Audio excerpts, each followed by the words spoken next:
China reiterates adherence to a peaceful solution to crisis in Syria according to the UN Charter, the Geneva Statement and non-intervention in the country's affairs.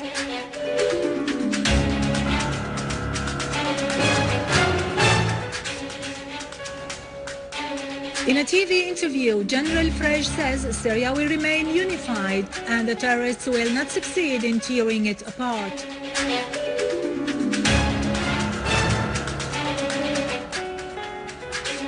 Our armed forces eliminate a number of al-Nusra Front's terrorists in Hama, destroy terrorist hideouts and crush dozens of them.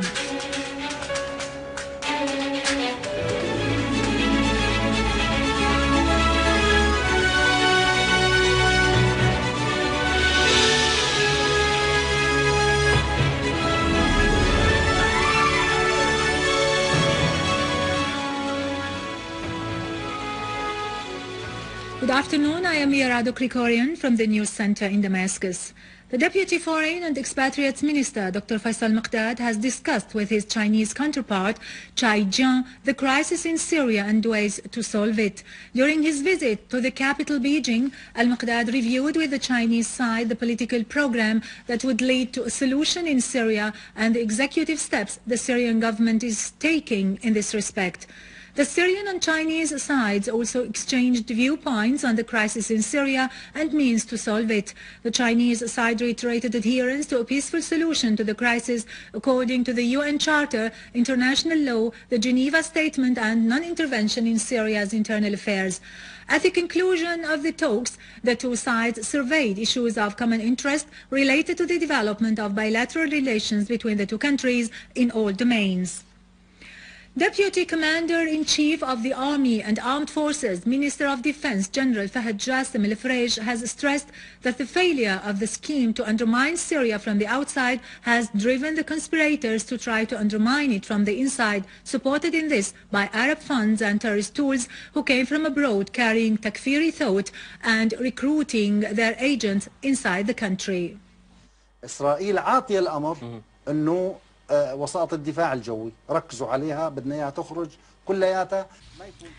In an interview with the Syrian TV, General Frege said the Israeli enemy has given orders to the armed terrorist groups to target Syrian air defenses and put them out of service because it knows that Syrian aircraft cover all the country's area and are capable of preventing Israeli warplanes from penetrating our airspace. General Frege added that the failure of the terrorist tools in attacking the Scientific Research Center in Jemraya has caused Israel to intervene and carry out its aggressions in an act of retaliation after the losses its terrorist agents and tools have incurred. General Frege said the armed groups have targeted the state's infrastructure that includes hospitals, schools and factories as well as basic services centers like energy, electricity and water, in addition to roads and modes of communication. This means, General Frege added, that they have targeted Syrian citizens in the first place. General Frege said the armed forces would do their best to protect the economic and services installations and ensure citizens' access to supplies and commodities. He called on our citizens to cooperate with the armed forces in revealing the whereabouts of the terrorists so that they can be pursued and eliminated.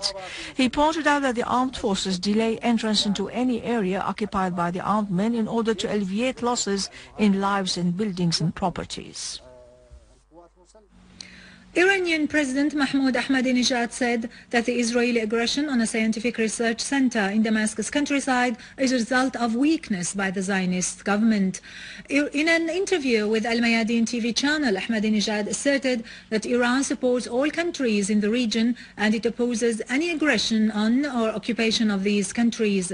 Iranian President emphasized that the Syrian people is the only one who has the right to choose his leadership, calling for more efforts to be exerted in order to achieve national understanding, rejecting sedition and holding a free election that should be respected by the others. Ahmadinejad pointed out that Iran doesn't interfere in Syria's internal affairs and its position is based on the right of the Syrian people to hold a free election, a process that needs to restore security.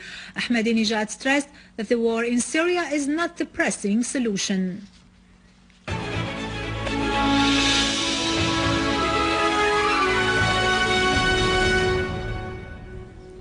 A unit of the Syrian Arab Army carried out a successful operation today, eliminating a terrorist group that had been committing acts of killing and looting near the gas station of Al-Qdaymani in the area of Sheikh Saeed in Aleppo.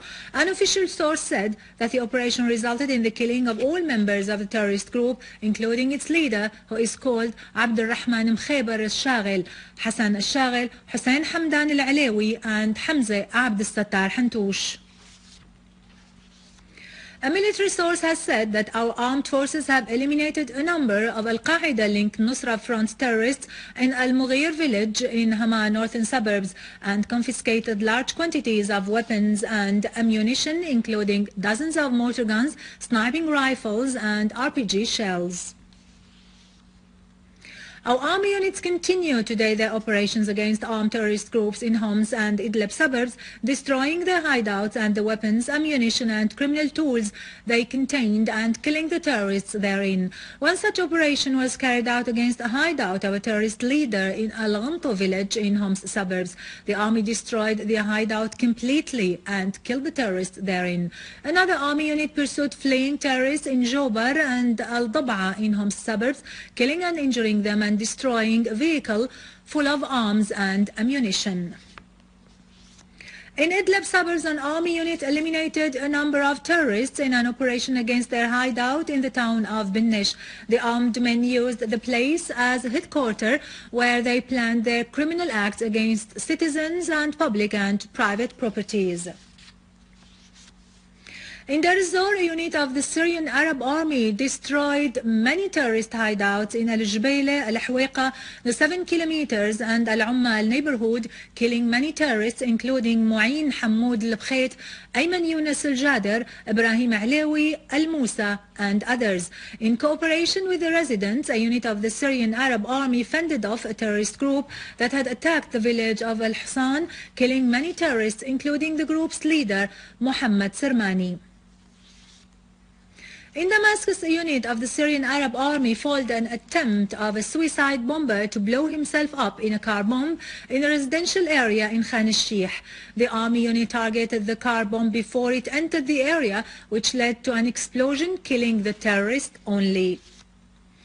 In Damascus countryside, Syrian Arab Army continued clearing the town of Daraya of the terrorists, killing many of them and attacking their gatherings in the northwest of the town. The army forces also restored security to the area surrounding the cultural center, which was a hideout of the terrorist groups. The terrorist groups haven't spared the religious places such as Al-Amin al-Sadiq Mosque from being destroyed. On the other hand, the Syrian Arab Army discovered many tunnels and trenches dug by the terrorists near a Sadiq Mosque to use them as hideouts and stores for their weapons.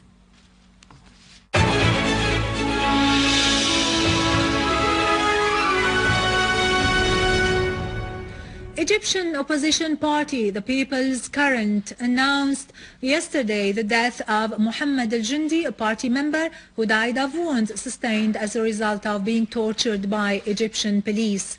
In a statement, the party said that 28-year-old al-Jundi died on Sunday morning after he suffered severe torture by the police.